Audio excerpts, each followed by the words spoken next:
Yo, yo, yo, what's up, baby? This Coach Clark with On the Line Sports Media, man. I'm flying solo tonight. I thought I was going to have a few guys in. They may still tap in, but, hey, listen, man. Before we go any further, we appreciate you. We're grateful for you. But just continue to like, subscribe, and follow, man. Pass the word out. There's nobody bringing you this middle school football like we're doing it. So what we going to do today, or tonight, I should say, on the special edition of On the Line After Dark, man, we're going to replay this game, man. We're going to invite you guys to call in, type in, go and get in the chat, tell us about your opinions of this game. It was a very controversial ending to a well-played, well-coached game, hard-hitting, high IQ football players, very athletic football players on both sides of the ball. It was hard-hitting. Listen, man. Kill the background. My producer said I need to kill the background. We going live. Yeah, I had a little 2 Chainz going in the background, man. Trying to get this thing right. But anyway, man, I hope y'all out there, man. I hope y'all had an amazing day, man. It was an amazing day to be outside. Beautiful weather, man. Cover these games, or this final game between the Ranson Raiders and the J.M. Alexander Blue Devils. Well-coached team. So without further ado, man, we're going to get it cracking. We're going to play the game. And listen, we invite your feedback, man. We invite your feedback. Tell us what you think of the game. Hit us up in the chat. And let's get it popping, man. There's a lot of controversy, man. But here's the thing, though. There was one little caveat, if you will, that most people overlook.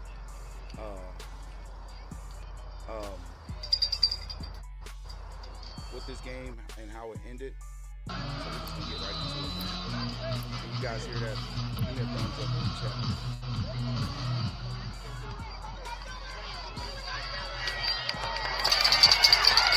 Yeah, they took the opening kickoff back for a touchdown. Touchdown, Ransom. Flag on the play.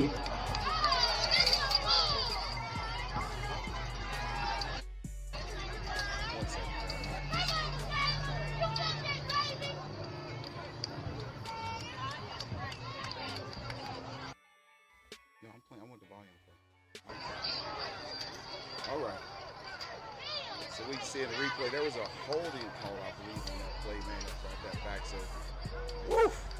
I know those coaches at JM was like, this is how we start. Blocking in the back on Ransom. So what do you guys think, man? Was it a catch or was it not a catch? Because I'm hearing multiple things, man. People saying it wasn't a catch. People saying it was a catch. So let us know what you think, man. Let us know. Was that a catch? But we'll get to that part. There's a lot left to get to before we get to that part. First and 10, Ransom on the 45. Well-coached football game, man. Well-played football game. With some serious athletes, man, on both sides of the ball. My prediction was that if it was a close game, that I thought JM would have the edge. They could probably pull it out in the end. They almost did. Second and 10. And I felt like if Ransom got up, they're hard to stop. Once that machine gets going, man, there's really no stopping that. That kid, Junior, is a special athlete. But the great thing is they had 2 great quarterbacks on both sides of the ball as well. Ashton Jones, man, he's a scrappy guy, man. He's a lefty like myself, so he's lucky lefty, but dude's hard to bring down, man. He's hard to rattle. Makes a lot of great decisions in football when he's playing. So, man, but let's talk about it. Let's talk about that. Fans are good. People are all over it, man. Let's see here. You guys say appreciate your all season, coach. That's right. You guys fought hard. You played those guys. All right, I got you. But yeah, man, we appreciate you guys, man. Our goal is to constantly bring you the best, very best middle school footage that we can. Give these kids an opportunity to be seen because, listen, everybody kind of looks over middle school sports, but ever since these guys at VTO and CMS have partnered up to bring this playoff series, we've seen the quality of coaching go up, the quality of play go up, because there is something to play for now. It's not just a, conference channel. Now we got a conference championship, but now you're able to see who is the best team in the city. You got 4 conferences. You got 2 teams from each conference that make the playoffs. That gives us our Elite 8, and then we break it down to the Final 4, and then we get to where we got to today, man. And I'll tell you, it didn't disappoint, man. It was a great crowd. Fans were on it. He said it's definitely a catch with the upper body and the football breaking the plane before the bottom hit the ground. Okay. All right, so let's talk about this part. So this is, I think, the part that people are missing. And I've reached out to a couple coaches. Hopefully somebody can give me some feedback on this, because from my understanding, if there's a penalty, the play stops. So if everybody's wondering why JM had another opportunity at the end of the game, because there was a defensive offside by Ransom. So unlike the NFL, it's not a free play, right? There's still too low. Let me get my position. 1 second.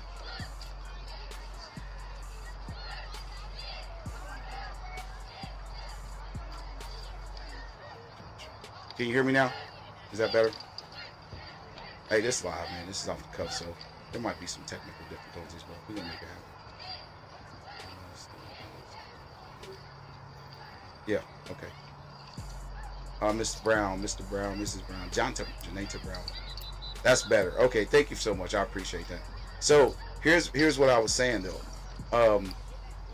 According to middle school rules, because if you go back and look at it, there was a flag on the play, right? So per the rules, from my understanding, once the ref throws the flag, the play is dead.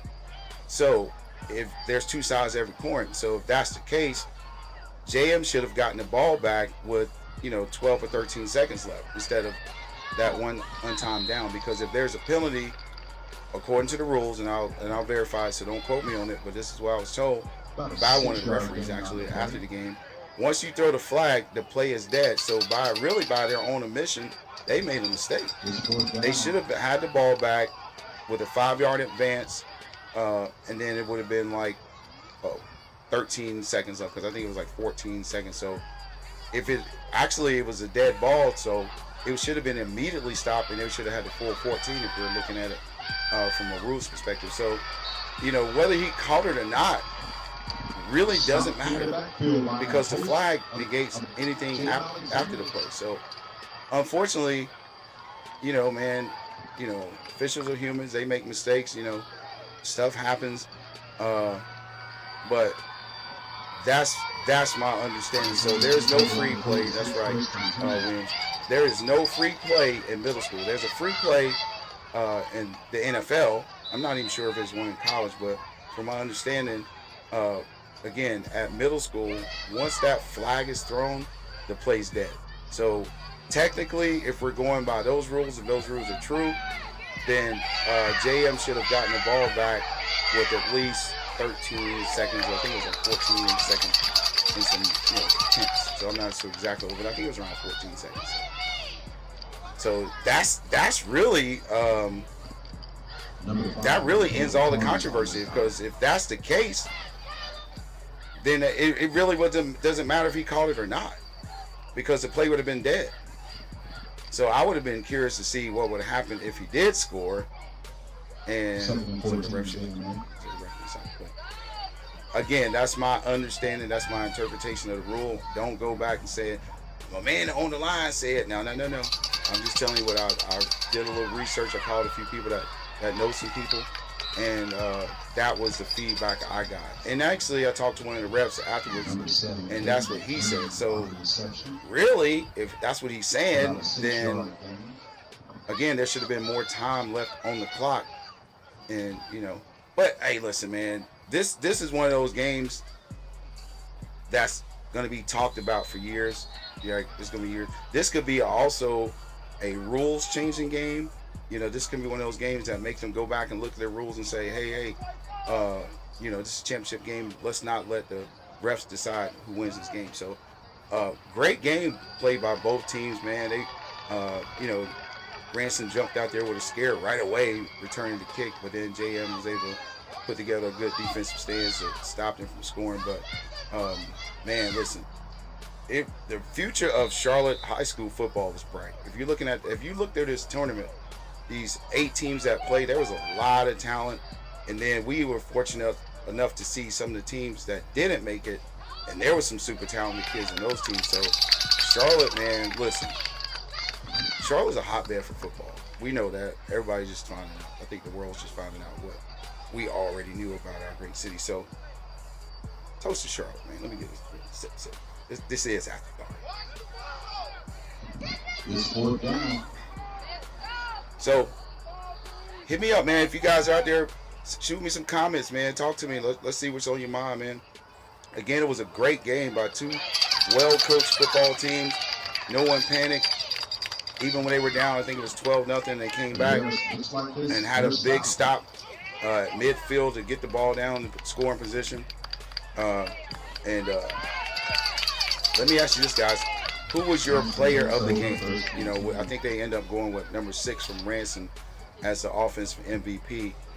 Which is well deserved. The kid's a phenomenal athlete. We've been saying that. Everybody knows that. It's not a big secret. But, who was your player of the game unofficially, man? Like, there's a couple guys I can point out that made some very big plays on both sides of the ball again. But really, you can give it those coaches some plays, man. Those coaches some awards, too, because both those coaches, man, they really, like I saw a couple plays. Those are some really high IQ plays that most people, if you don't really know football, you won't understand that was a really high IQ play. I've seen some things happen because, you can call whatever you want as a coach, but things don't always go to plan. And when you got players that can adjust on the fly, that means they're very well coached and they just have that natural gift to play that game. So shout out to the coaches and these position trainers, man. You can tell some of these kids have gone to speed training, position training. It shows their skill sets are pretty hot, above average. She said, how do you feel about JM also changed today? I'm not sure if they did change anything. What did you see that was changing? Woo! I believe that one's called back again. I really didn't notice any changes in the offense. I think they adjusted to, if you know Coach Booker, he's got a pretty deep playbook. So I feel like maybe some things you didn't see during the season that he kind of kept in the bag just for when he saw these guys again, to kind of give them a different look. Because, every week as a coach in high school, you get film from the team that you're going to play. I think you get it on Sunday. Sometimes they send it Saturday night. But you get it by Sunday morning when most coaches, staff have their meeting, and you're able to go back and look at, their strengths and weaknesses. But the problem is they look at your team as well, and they might see what they're running offensively doesn't match up well with this team, and they're going to have a few different wrinkles. Everybody has their staple of plays that they're going to go to, but you're going to always see some things you didn't see on film. Like, that's just the way it is. So I feel like that's kind of where you could say the offensive change today. I feel like that may be the reason, just because of quality of opponent they face today. And you can't just run the same stuff you've been running all year, especially when you got a team that's this athletic, this explosive, and they can turn the game around. Like you see, they had a kick return for a touchdown, but it was called back, and then another explosive splash play for a touchdown that was called back. So, you don't. Everybody is not treated the same in regards to opponent, man. You got to understand how your defense or your offense matches up for what they're showing you on defense. She said, I say that kid's an athlete. Number 4, man, listen, hard to tackle, super high IQ, throws all the good balls, man. You looking at his size, you wouldn't think that he would be able to complete some of those passes that he does, man. But he's real shifty, and one thing I noticed about him is when he's scrambling, he's not scrambling to get away. He's scrambling to make plays. His eyes are down the field, and you can see that those guys are coached better than some high school teams actually.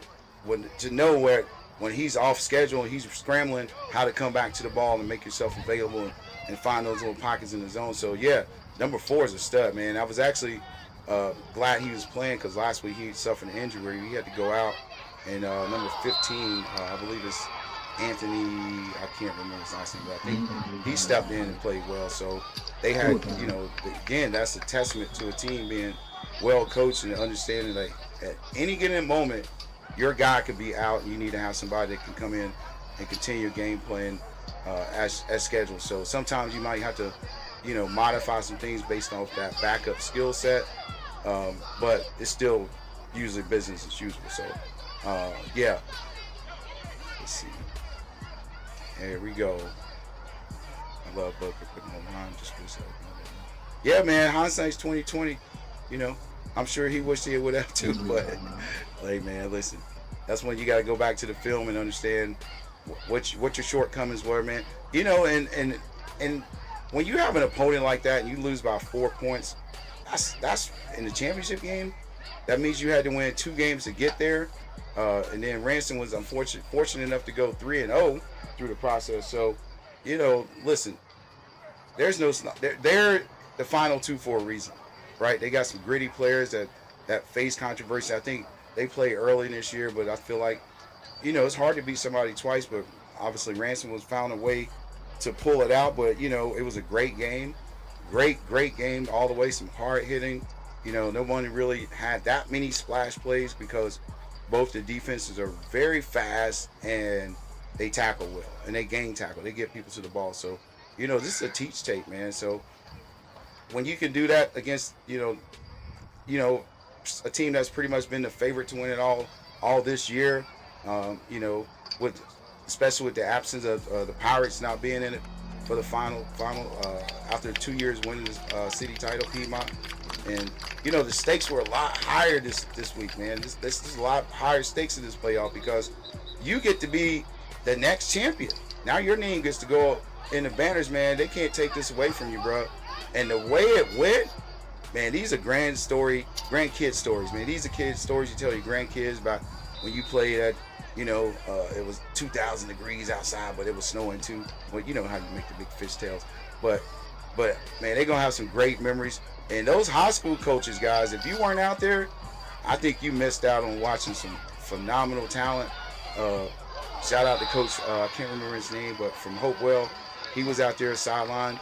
There was a couple other coaches sprinkling around there. I can't really recall them, but man, you guys missed an opportunity to see some major talent coming up in JV levels next year. Some of these kids a couple of these kids will probably start on varsity. Depends on where they go, what system they're in. But I see, and not just on the skill guys. There's some linemen, man, that was really putting in that work. Number 56, yeah, he was a guy. He was putting in work. Then number 6. Yeah, of course. Yep, absolutely. Man, like hard hitting, man. Look at these guys, man. You can see it. Look at that. It's 8 guys around the football. 9 guys around the football. That's coaching, man. That just doesn't happen. Anthony Smith, that's my guy. Anthony Smith, that's the guy that's the backup. He came in and did his thing, man, last week when Jones went down. So, man, and shout out to those J.M. Alexander parents and staff. Man, they travel very well. They support their kids.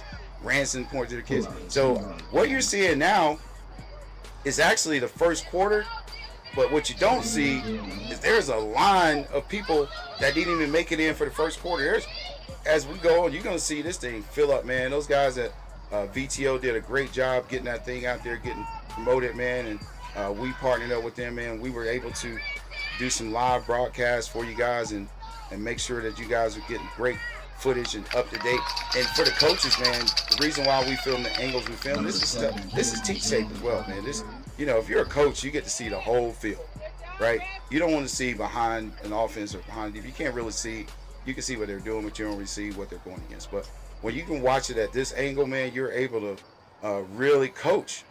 You know, this is good film study, man, for your kids. You know, watch your position, guys. And you know, that's another thing, man. A lot of these kids, especially high school kids, they don't really watch football.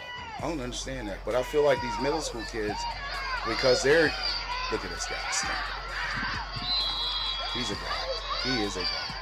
A little undersized. I'm just curious if he'll hit that growth spurt or you know what else he can do. But I feel like the guy has the IQ to play. Like a lot of kids would have thrown that, tried to force that pass in. He took what they gave him, and they gave him a first down. You know, that's just smart football, protecting the football. Yeah. So again, back to the coaching. But hey, man, listen, don't let me talk y'all to death, man. Y'all help me out, man. Let me see if I can get somebody to join me. Let me see where my homies at.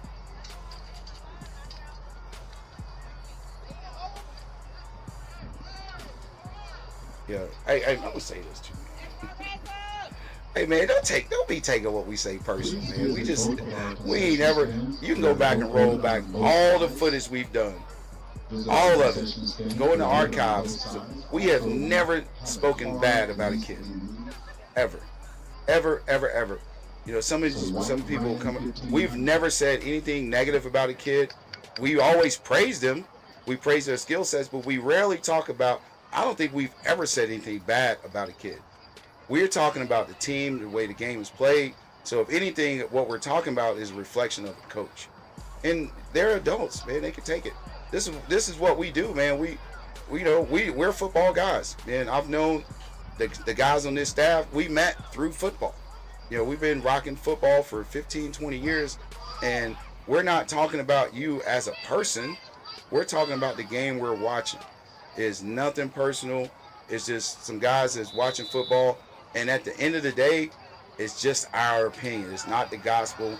It's not gonna change anyone's lives. It's just us, some old football guys that's figured out a way to stay involved with football. That's it. We love it, man. We want to see every single kid that straps that chin strap on, or straps that helmet on, straps that chin strap.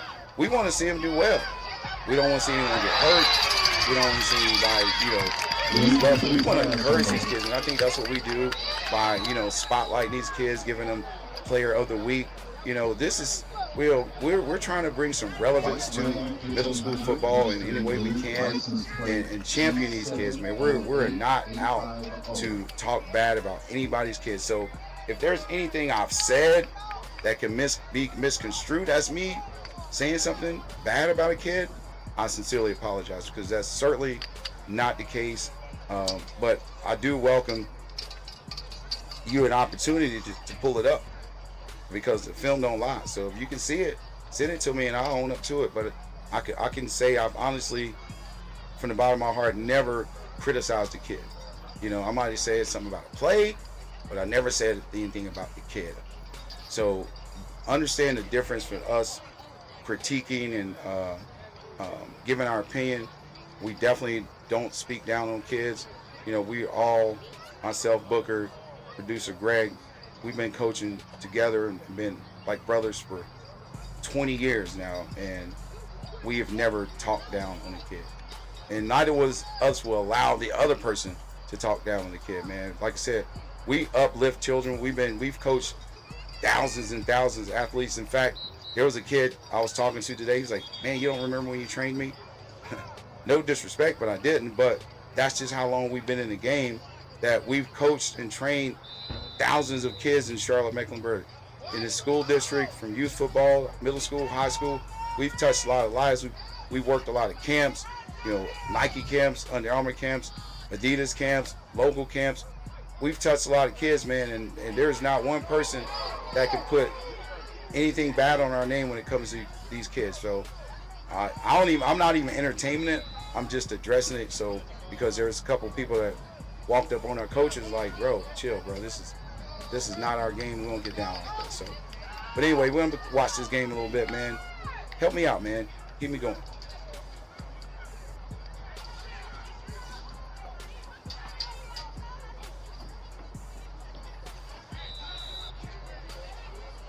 No one expected this, man. 0-0, 7:50 left in the first half. Man, there's nowhere to run. but he made something happen, bro. That's the quality of these athletes too, bro.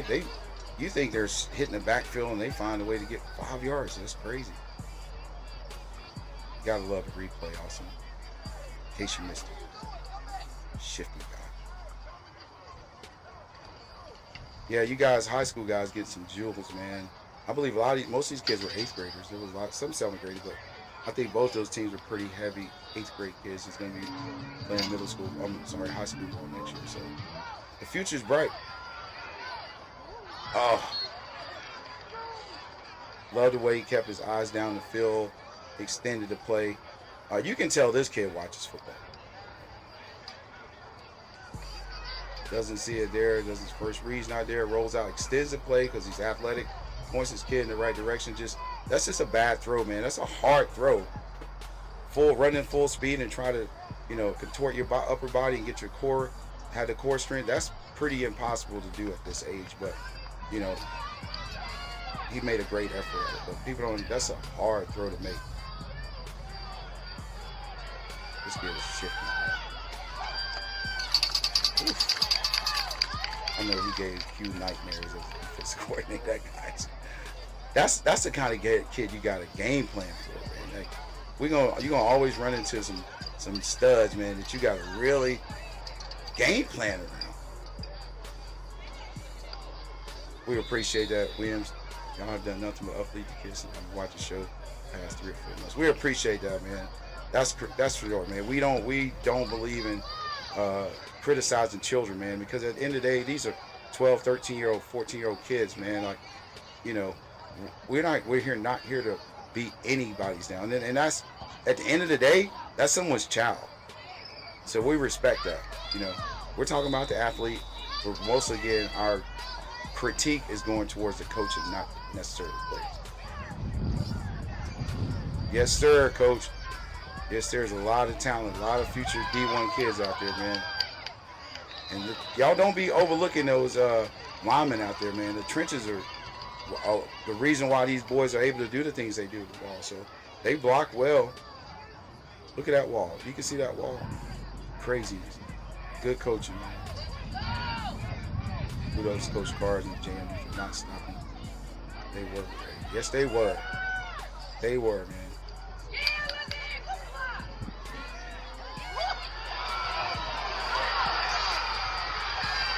Big play after big play. That's what that's about, man. Both those teams may bend, but they're not gonna break. Some of those JMU triggers rotation of 7th grade future is bright. Absolutely, man. That's what you want.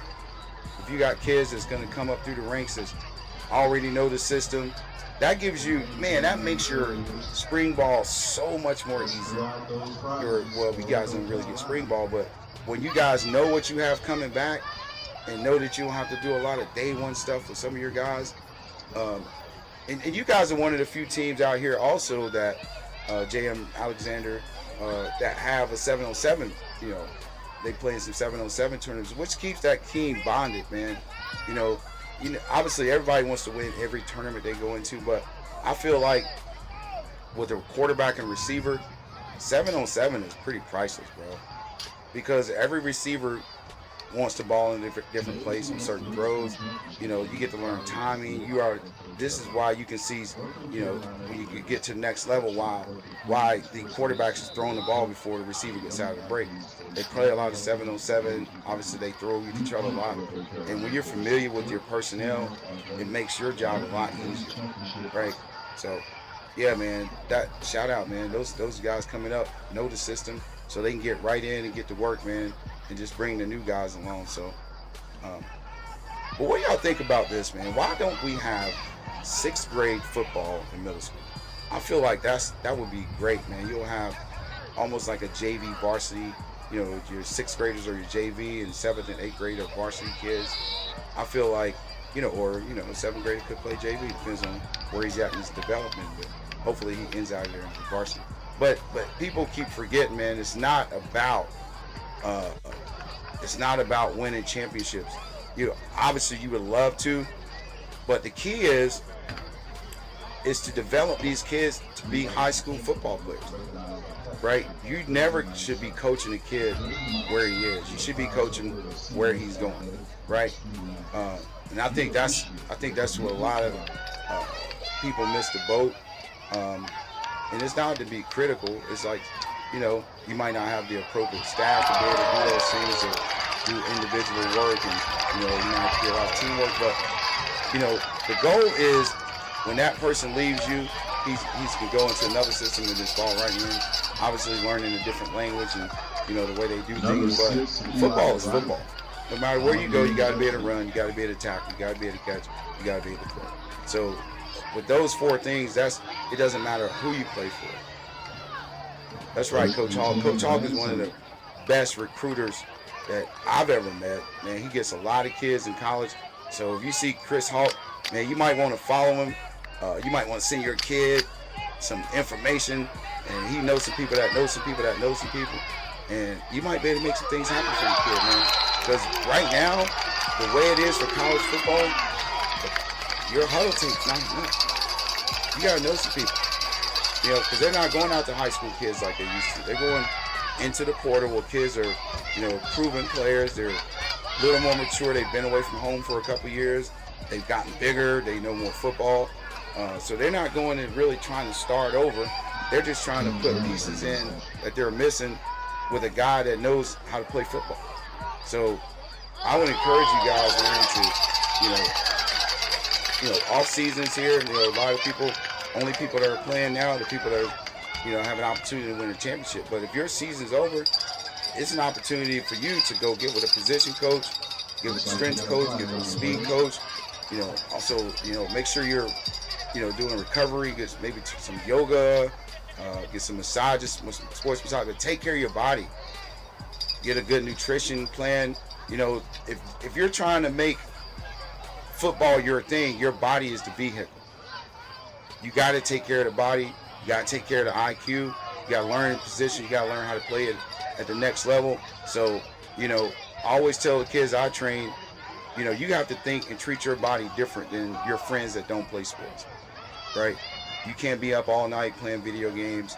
You know, the things you're sacrificing now when you're young and you're broke are the things that you can be living a beautiful life later in life because you are sacrificing these things right now. And it's not, to me, it's not really a sacrifice. It's just part of the process for you to do what you need to do to get where you're going. Because if you do what you need to do now, when you get to that next level, and when you're in your 30s, early 40s, or late 30s, you got some bread, you can do whatever you want and have fun. So, you know, take care of your body, man. If you really want to be, you know, think about this, man. If those kids out there listen, and parents that got kids that have aspirations of playing college ball or even pro ball. 99% of the people that play football don't play in the league. So if you want to be one of the 1%, you got to do what the 1%ers do, man. That means you got to be committed to this thing early. And the crazy thing is, like, if you've been around football long enough, no one can ever say who's going to go pro, right? But we can all see talent in the future in kids. If you've been around football or any sport for that matter long enough, you see those things that separate these kids from other kids, right? And the crazy thing is, like, people think it's like these guys that play Division I ball are super talented, which they are. But there's a lot of guys that's just as talented as they are, even more talented, but they don't have the discipline that those guys have. They don't train when they're tired. They miss meals. They want to go hang out at all the parties. They don't want to study film. They don't want to do anything. All they want to do is show up on Friday nights and play football. Well, that's going to ensure that that's all you do is play on Friday nights. But if you want to separate yourself, you got to be willing to let some of that stuff slide. I'm not saying don't have fun when you're in high school. You know, every now and then, kick it. But if you got different goals, man, you got to be different. You got to have a different mindset. You know, and like I said, there's a reason why out of 100 people, let's just keep it simple, one person makes it at that next level because they're willing to do those things that the other 99 people aren't willing to do. Shameless plug, but if he's looking for weight training, you talking to him, man. That's what I do. I'm a strength coach over at Butler, train hundreds of kids. around the city in strength training. I do have a high school prep program for middle school kids that, you know, lets their body adapt to the load they'll be facing when they start training in high school. So they go in there and not into a culture shock. They understand exactly, you know, what they should be doing, why they're doing this lift, and what they're looking for in the lift. So, yeah, shoot me your info. We can talk about it. You know, I currently have classes on for middle school kids on Tuesdays and Thursdays. So, yeah, we can definitely make it happen. Just hit me up, and whoever he is, tell him to come ready to work. We don't play no games. Second and 7. Yep, my level big on the absolutely, man. Yeah, man, so it's unfortunate, but, you know, when you start thinking about it, like, you know, sometimes you think you want something, and then you realize what comes with it, you might not really want it, right? And I'm talking about NILs. So they paying all these kids big money. You think they gonna take a chance? If I'm paying you that big money, that means I am dipping into that university's pocket. That means I gotta win games. Guess what? I need to win right now, not 3 years from now, because there's no rebuilding in college ball no more. Either you're gonna win or you're gonna get fired. Bottom line, they just fired LSU coach. They just fired Florida State's coach. They fired Penn State's coach. They don't care. And these teams only lost 2 or 3 games. These are perennial powerhouse programs that's always in the conversation for, you know, the playoffs and, you know, championships. And they lost 3 games and lost their job. So, what do you think the pressure is for a college coach? You think he wants to go take a chance on some high school kid, or he's going to go get a college kid that's proven that can play in the system, and not so much play in the system, handle the workload of being a college football player? That is not an easy thing to do, bro. It's not an easy thing to do. These kids think when they go to college, all they're going to do is play football and lift weights. Newsflash. There's meetings, there's position meeting, there's training, there's treatment, there's all these other things. And then you got to find time to do your schoolwork. So, you know, if you think you want to be a D1 athlete, you got to have a D1 mindset. You know, you got to, it ain't just about waking up every day, going to the gym, lifting weights, and then go practice like high school. Nah, it ain't. It's nothing like that. These people are invested in you, and they want to get the most out of their investment. Think about it. When you go to college and you get a scholarship, that's someone taking out a loan on you, right? You go to one of these Power 5 schools, it could cost you $30,000, $40,000 a year to go to school there.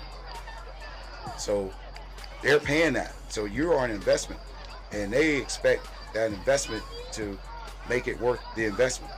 You got to put that work in, man. So get out the mindset of thinking, you know, I want to play college ball and it's going to happen. And it can happen. You could have the talent level, but again, like I said, it's not so much the talent that separates people, it's their work ethic and their mindset and what they're willing to do to, I'm looking for a trainer. Gonzalez. Lee Gonzalez said, "Hey man, we appreciate you, man. You've been rocking with us hard, man. We appreciate you, bro. You constantly comment. You stood on business with your picks. You keep it real, keep it professional, man. We appreciate you, man. Yeah, man, I got you, bro. Like I said, shoot me a DM. We'll talk about it. That's what I do. That's what I do. Student athletes and making today's championship possible. Who would have thought? Thank you, Ortho Carolina. With 3 minutes and 20 seconds left in the first half, it'd only be 6-0. I heard a lot of people in the chat this week. It's going to be a blowout. Rance is going to win by 30. Well, I guess they forgot to tell J.M. Alexander. Because they had a different plan. Number 7, that's an easy guy.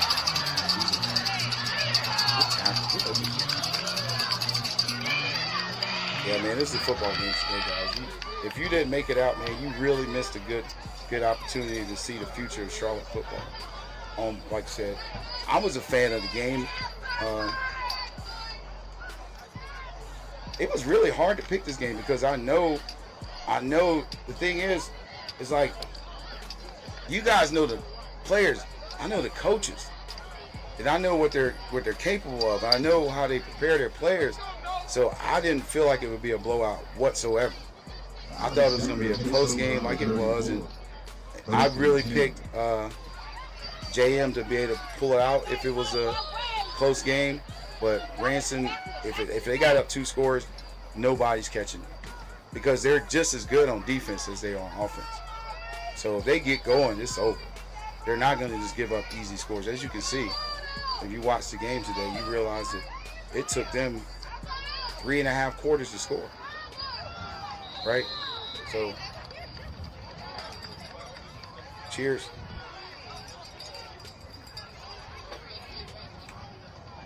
That's outside of my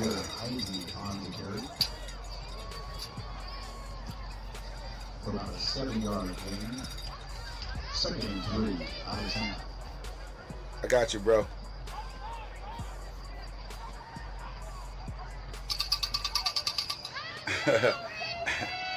Yeah, Lee. Lee said y'all gonna get. She said blown off the. He said blown off the turf. Jesus, the whole turf. Gerard, turf. Oh, nice trick play. Look at that blocking downfield, man. But also, guys, being disciplined and understanding how you.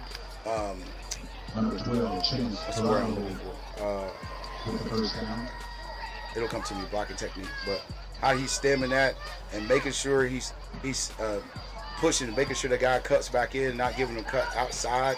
So he's basically setting an edge in the open field. That's hard to do, man. That's really hard to do.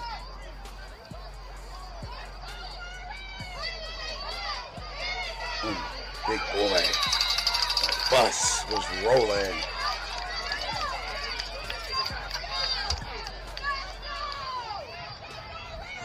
What about it, Lee? What happened, Lee?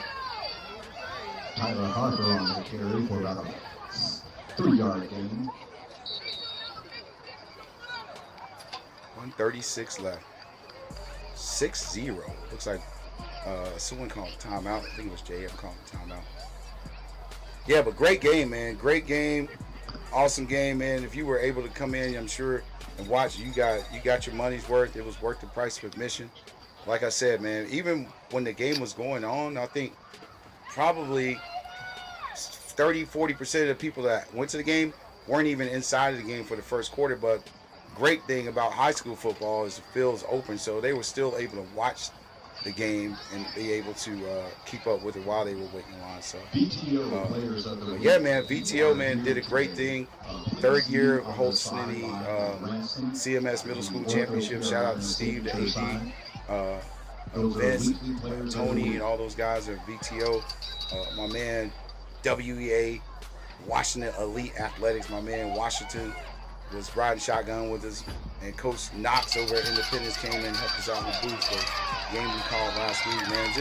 Just all the guys that came out, supported us, man, and always gracious to us. The coaches giving us interviews, the players giving us interviews, man. Because listen, man, we want to give them exposure at whatever level.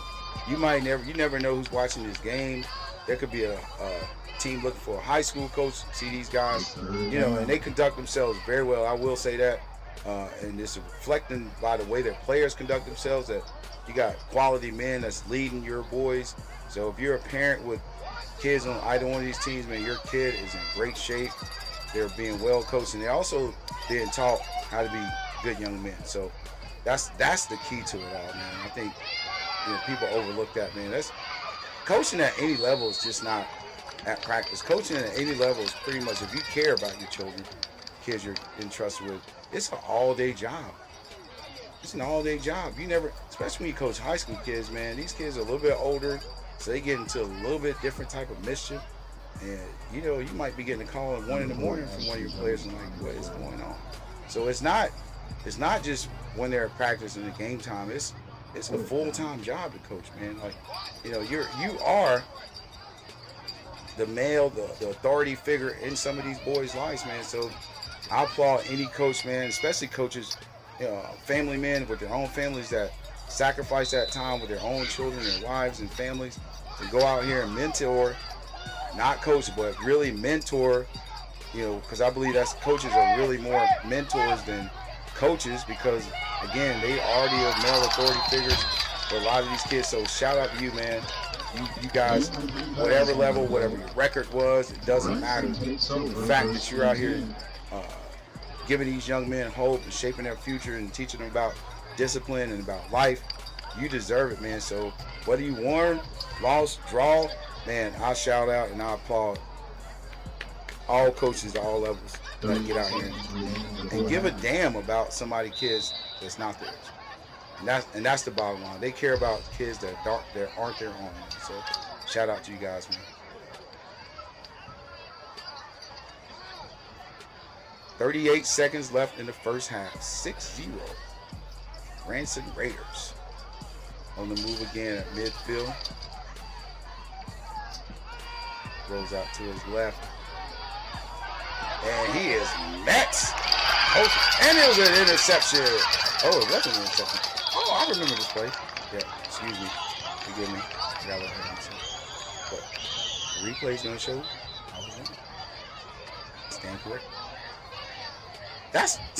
Bro, come on. How many kids at this level can make this play? You're getting dragged down, and you still throw the little dot about 10 yards, bro. That's the stuff you cannot teach, bro. This is what I'm talking about. Now, those are the things that separate people. Those intangibles right there, those things are separate. And you know where that comes from? Complete confidence in your ability. I can still make this play. Like, bro, that's big time. You know, it looks simple, but that's a big time play, bro. Someone's dragging you down. You still got your eyes down the field. You found an open receiver and took a negative play and picked up a first down. Positive. It looks like you got a penalty on this as well. I think that might have been a horse kick. And they tacked that on. So, yeah, man, like, this kid's the truth. Little Junior. He was, again, offensive player of the week or the game, and he's one of our players of the week. Shifty, very shifty. But JM, man, those guys do a great job of open field tackling, which you don't see that in high school. Some of these guys don't tackle well in high school. So to be able to tackle a guy that shifty in the open field, great coaching. Coach, good job, Coach Q. Good job, and that JM defensive staff, man. They were tough, man. They were tough. They didn't go lay down. That's for sure, man. Niger team. Great day. You couldn't ask for a better day. Beautiful day outside. Great facility. Man, you know, and shout out to the refs, man. Like, they're human too, bro. Don't be too hard on the refs, man.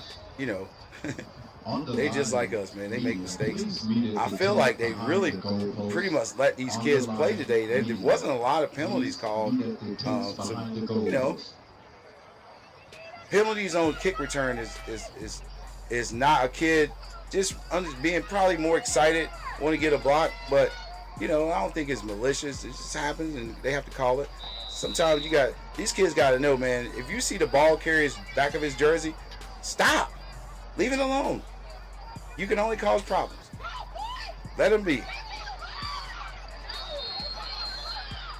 Yeah, that's that bend but don't break, man. They down to the 10-yard line. They just lost 2 yards.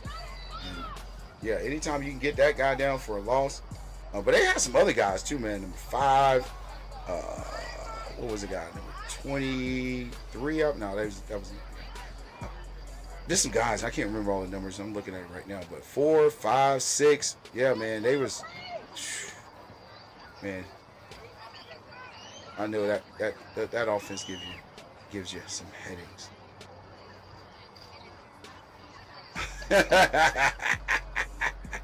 My man said, shout out to the fans buying all the food before halftime. I was hungry for 2 hours.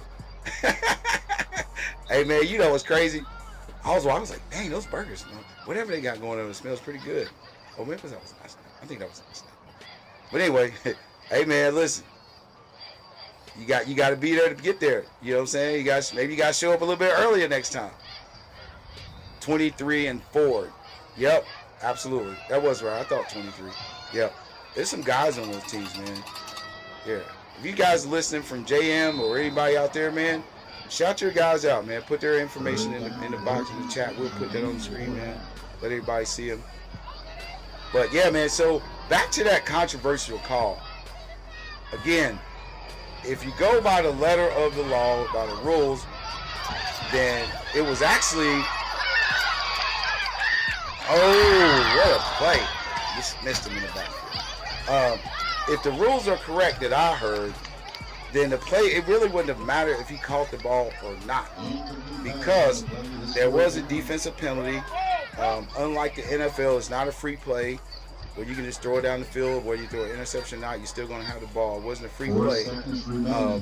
The play is dead. So I'm going to try to get some clarity on that from reach out to a couple people. Hopefully they'll hit me back. But yeah, from my understanding of the rules is, Chris Hawk, you might know something about that. You're familiar with the thing. So if you know anything about that, or anybody out there listening knows the rule or can look up the rule and post it. So from my understanding, once they throw a flag, that play is dead. So whatever happens after the flag hits the ground is irrelevant.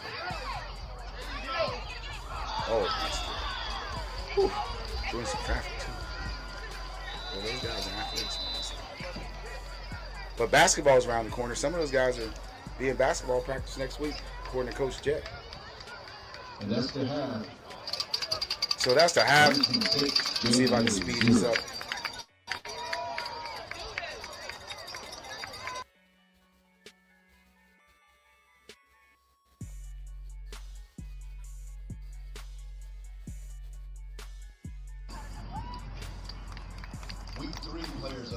I thought this was pretty cool, man. We were able to give out some trophies, some plaques from kids that were our On the Line and BTO Player of the Week. Some of the regular season games, man. We had about 5 kids show up. It was about 12 kids that got awards. So shout out to those guys that came out and received those awards.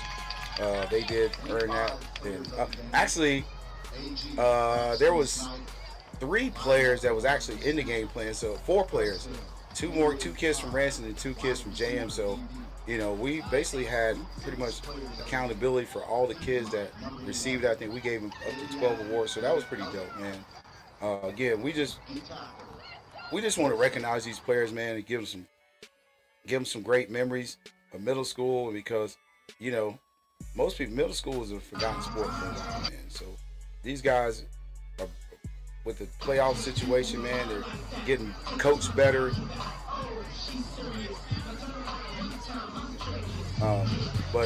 Yeah, man. So, you know, so we just want to champion these kids, man. We just we about them kids. You know, that's it, man. We ain't trying to get rich off this. We just like to have fun, man. Talk about football, and get out the house for a little bit, man, and feel like we still run something. You know what I mean? So, yeah, man, we just out here talking about football, right? Don't take it personal. Don't take it personal. It's just my opinion. And my opinion is just that, my opinion. I don't think it's gonna write any paychecks. So, yeah. So, man, we just love football. All right, we're about to kick off the second half. J.M. Alexander is going to receive the ball for the second half. Man, I can't say enough about the quality of this game, man. It was just a great game. Like as you can see, like I was telling you, there was a lot of people in line that first half. You can see how it filled up from that first quarter. So now a little squib kick. He comes up, receives the kick. Nice return, man. And these kids weren't easy to tackle either. Everybody that got the ball in their hand ran with some dominance, man, with some determination. Like, I'm getting what I'm looking for. So, yeah, good tackling, good running. The basic in football: running, tackling, throwing, catching. That's all it is.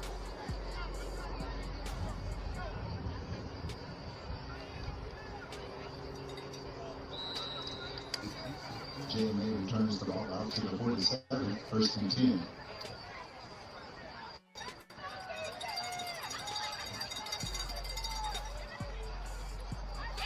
I'm going to be a fan for a second. I'm just going to let this play out, man. I'm going to come back in a moment and let you guys,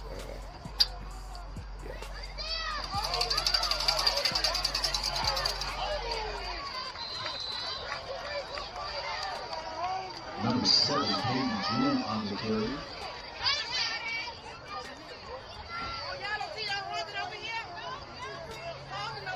About the 9-yard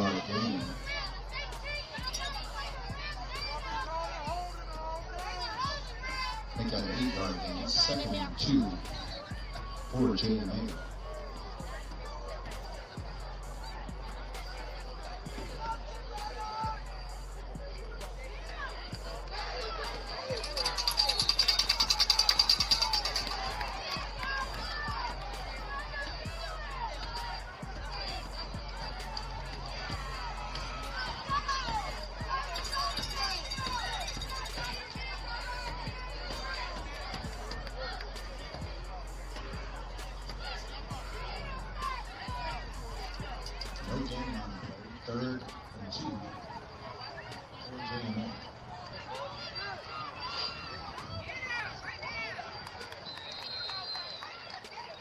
First down, JMA.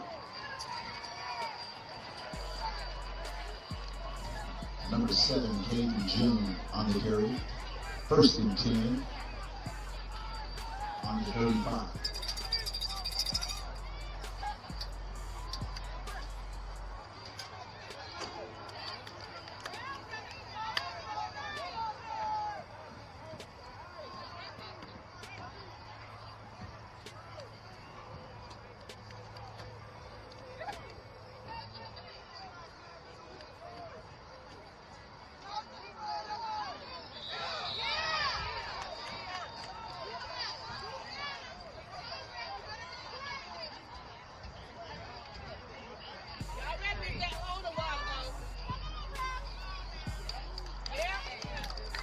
Procedure call on JMA, 5-yard penalty.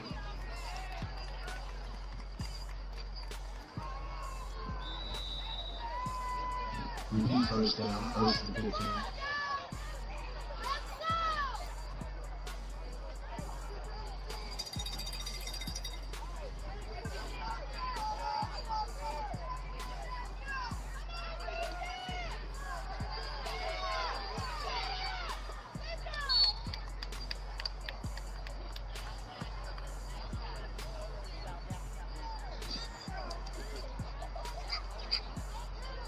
Number 4, Ashton Jones on the carry.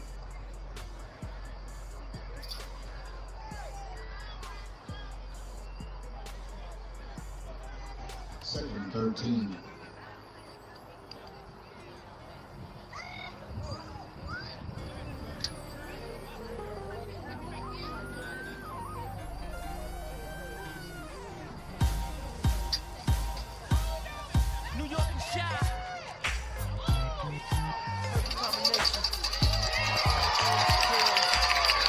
Interception on the play.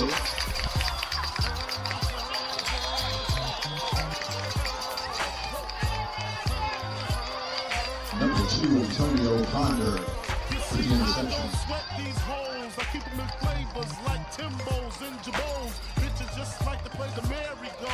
Yeah, we know, drop the scenario. It was me, D, the MPV, the blunts and brute thing, knocking some Wu-Tang, M-E-T-H, oh shit. Look at them lips and them hips on that bitch. He hit the dip, so I can drop my Macadocious shit like the blunt clip and recognize a pimp. Needless to speak, the G's obsolete. Don't sleep, bang the skins in the week. On the creep up the avenue, I seen her on the block. Who she rapping to?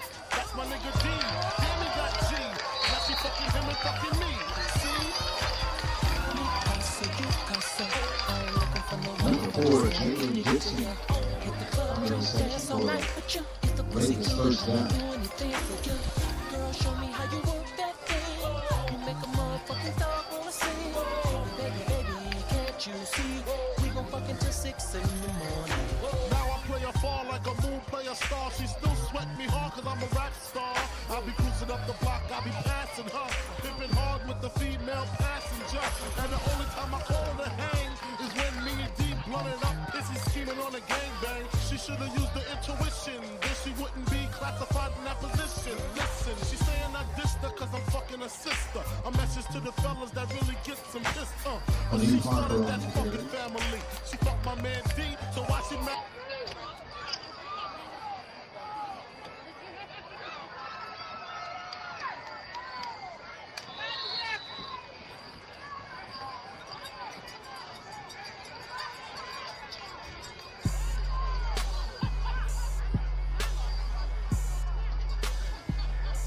8, Daniel Jenkins on the carry. No gain.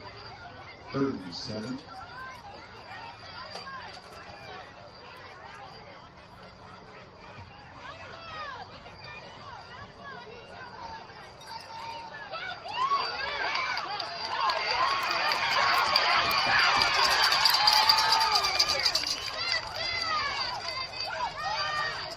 Number 8, Daniel Jenkins on the carry for a Raiders first down.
It's 3rd down.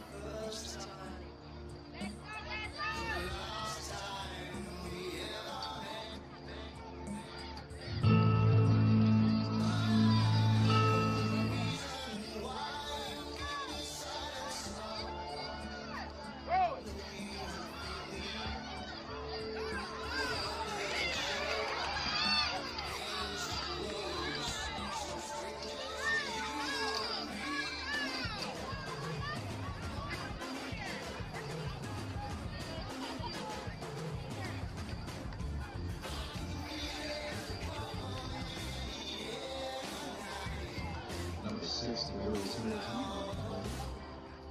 It's 4th down.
All right, folks, I'm back.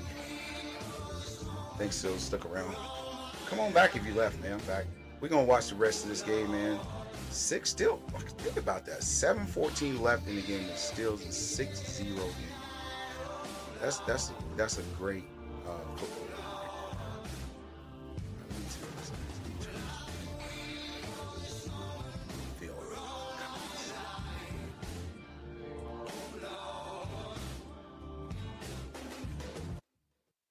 All right.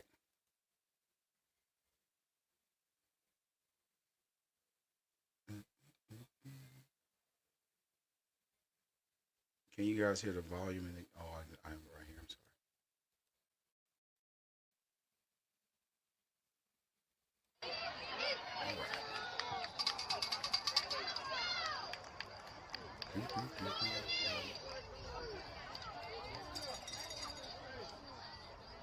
All right, man. Listen, I'm back. We're gonna watch the last 6 minutes of this game, man. It got really interesting in this closing moments of the fourth quarter. As you can see, 6-0 lead, man. They're knocking on the door at the 5-yard line. Looks like it's 3rd and 2 from the 5, so they can get a first down or they can score. Once somebody gets a first down inside the 5-yard line, it's pretty hard to stop them. But I've seen it happen. That's when the defense has got that we're going to bend, but we're not going to break mentality, man. And it's actually, if you think about it, if you know anything about football, the closer you get to the goal line, you know, with the exception maybe the 1 or 2 yard line, but then, you know, 5 to 10 yards, it's actually harder to score because there's so much less field, and the defense can, you know, the defense is condensed, so that field really shrinks, man. So it's really only one way to go, and that's, to me, like, in the short situation, the middle of the field is your friend. Spread them out. Put them out. And I'm not an offensive guy, but I know what works against a defense. If you can spread that defense out and create a lot of one-on-ones in this situation, the middle of the field is wide open. You know, for a run, RPO, quarterback. I mean, anybody can score in this situation. But running the off tackle here is, to me, is not smart because you got these guys in close quarters and they able to come up and fit. Like I said, run right at them, man. But if you're trying to, if you're running, you know, to the boundaries, to the numbers, then you're lengthening the play and giving that defense an opportunity to come up from a very short distance and close fast. So, to me, I feel like when you're in this situation, you need to run right at the defense, man. Run right at them. Or unless you got some type of play action and some kind of drag route by your receiver, or, you know, some kind of little rub route, or you can just run behind your center and pick up 6. Which center means middle of the field. That's usually the vulnerability with the defense right there, because especially at that level, depending on the depth of the linebackers and their ability to read gaps, you know, it's going to be hard for them to they can get to the second level easily. You know, a lot of those guys are, you know, just not playing downhill. Like, when you get to that next level, you got to be that linebacker in that goal line situation. First of all, I'm not going to put my feet in the end zone as a linebacker. I'm on it, my heels on the line, man. I'm going to fit that gap as soon as possible. You know, they put 4 men down, and you're going to have to earn it right here is what I'm trying to tell you. You're not going to run between the tackles. If you're going to run between the tackles, you're going to break some tackles. So, like I just said right there, heels on the line, you're not getting here. By the time you get past the first level, we're fitting second level. So, but nonetheless, 12-0, 6:14 left in the fourth quarter. The Raiders were able to drive down and give themselves a 2-score cushion, man. 2 scores. Now, this is where I thought would be the danger zone if this was earlier in the game, right? Because especially if you have a team that's a running team, right? If you're down 12 points with, you know, in the second quarter, you can still kind of stick to your game plan and run the ball and things of that nature. But if you're down 2 scores now and you're not a passing team, you're in trouble. And this is what I was saying. But although JM is a passing team, I'm just saying my predictions in the past, when you play a team like this, if you don't have a passing game and you're down and you find yourself in this situation, it's going to be a hard time unless you just keep pounding that middle of the field and your lineman, open up an amazing hole and your running back just has the run of his life. But for the most part,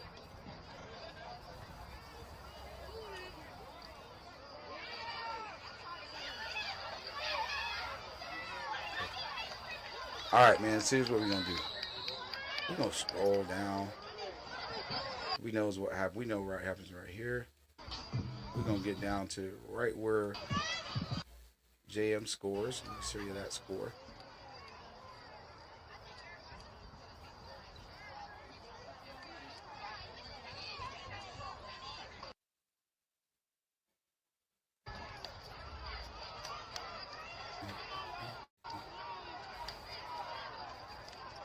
Yeah, I like this kid, man. This quarterback for JM, pretty good quarterback. Rolls out. Look at that guy, man. Stand on his feet, still looking downfield. Tried to make something happen.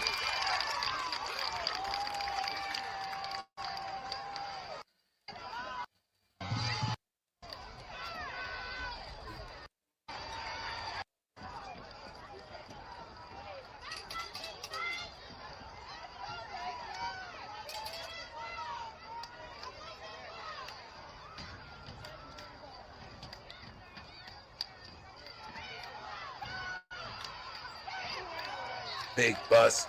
Hey, man, while I got you guys on here, man, please go to the page, like, subscribe, follow, drop us some stars, man, so we can continue to bring you this amazing content, keep you guys going, man. But let's get to the end of this thing, man. Let's just see where all the controversy came into play at.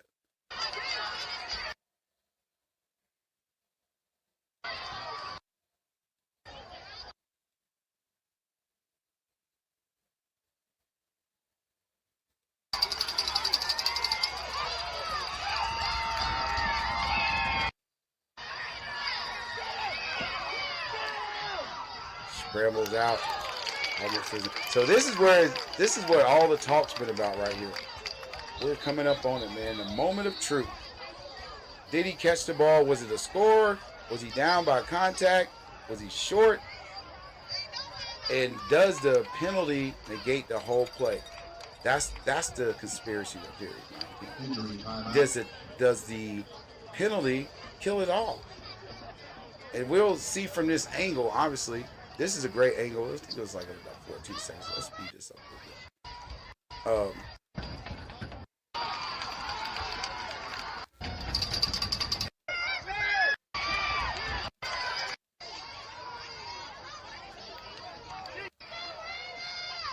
I think we got 2 more plays here.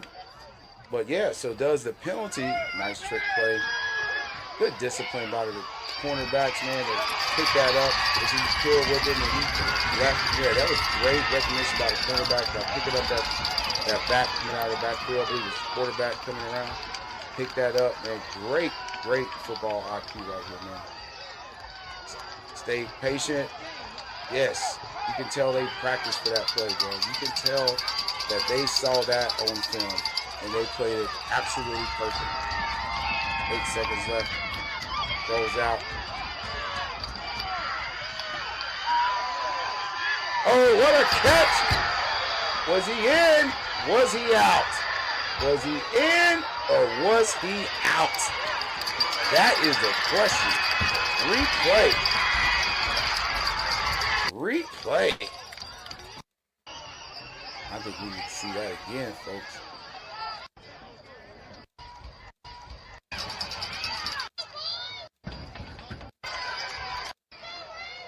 Here we go.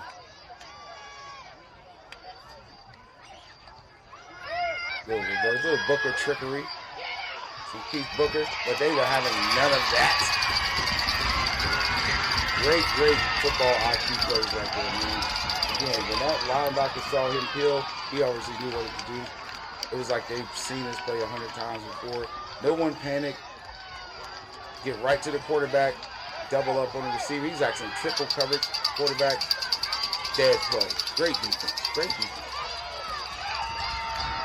All right, he rolls out to his left. Looking down the field. That is 35-yard line. Heaves it up. And the receiver makes it another catch. But is he in or is he out? And on that note, folks, I'm gonna shut this thing down, man. Y'all keep this thing going, man. Y'all put us in the chat, comment. Let us know what y'all think about that play. But at the end of the day, Ransom's the champion.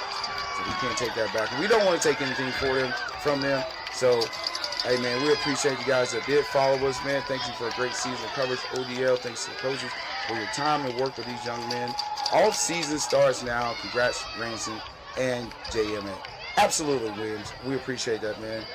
Let's go, man. So we appreciate you guys being online tonight, man. I know you guys probably had some dates and all those things, man. So we appreciate you sharing your evening with us, getting on, supporting these kids. But like, subscribe, shoot us those stars, man. But On the Line Sports Media, man. Coach Clark, we're out.